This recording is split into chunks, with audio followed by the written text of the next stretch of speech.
Hey everyone, welcome back to Infinite Mamabilities. This is a long overdue request from Deborah Harris, and I'm so sorry it has taken forever, but I hope that when you see this, this still applies to you.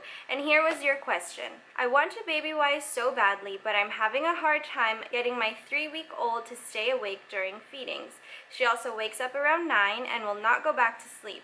Usually, the only thing that will put her to sleep is breastfeeding again or a binky, but I don't want to get her dependent on breastfeeding or a binky. If you could do a video on troubleshooting or how to put a baby down, that would be great. Okay, first of all, Deborah, you are not alone. I think every Babywise mom has gone through this at least once or twice or even more in their breastfeeding journey. So here are 3 tips that I'm going to give you that helped me when I encountered those problems. But first thing before that, this is something that's very important.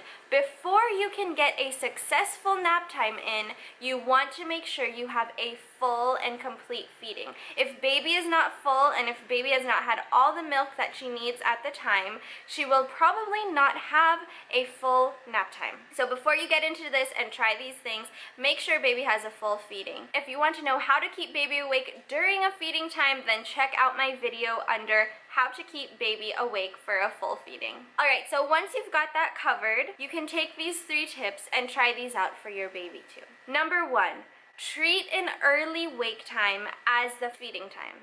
So if you fed at 7 a.m., baby went to sleep at 8 and she's not supposed to eat until 10, but she wakes up early at 9, just as you said, Deborah, you can treat that as an early feeding time and adjust the rest of the schedule. So instead of keeping her awake and waiting for the next feeding time, you can treat that as your next feeding time. So 9 a.m., you would feed again, keep her awake, wake time, and then put her down for nap time, and then she can get up for her next feeding time. Number 2 tip you can do when baby won't go back down for her nap is keep her awake until the next feeding time. So if she feeds at 7, goes down for a nap at 8, is she supposed to wake up at 10, but she wakes up at 9, you can try to keep her awake until the closest time possible to her feeding time. If that's 9:30 or 9:45, and then continue the cycle from there. Sorry, excuse my children.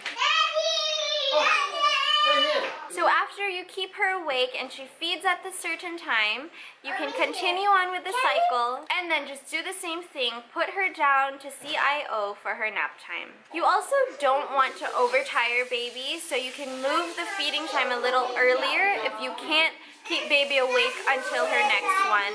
Sorry. Number 3 tip that I can give you when baby doesn't want to go back to sleep is just explore everything. That is what I have done. If it takes rocking to put baby back to sleep to finish her nap, then I'll rock her and keep her in my arms the whole time. What's really important is she learns how to stay asleep for that duration of time. Another thing you can do is put her in the swing and leave her in the swing for the rest of her nap if she'll stay asleep there. You can bring her outside. You can do whatever it takes. Just explore your options. One thing you really want to establish now in the early weeks is making sure baby gets a full feeding and a full nap. So I hope these 3 tips will help you to troubleshoot nap times when your baby wakes up early and won't go back to sleep. If you like this video, if it helped you at any point, then don't forget to like. And if you want to see more on Babywise, or if you want to see more of my family, more makeup tutorials, more vlogs, and just about everything, then subscribe to my channel, Infinite Mamabilities. Thanks so much for watching, guys. See you again next time.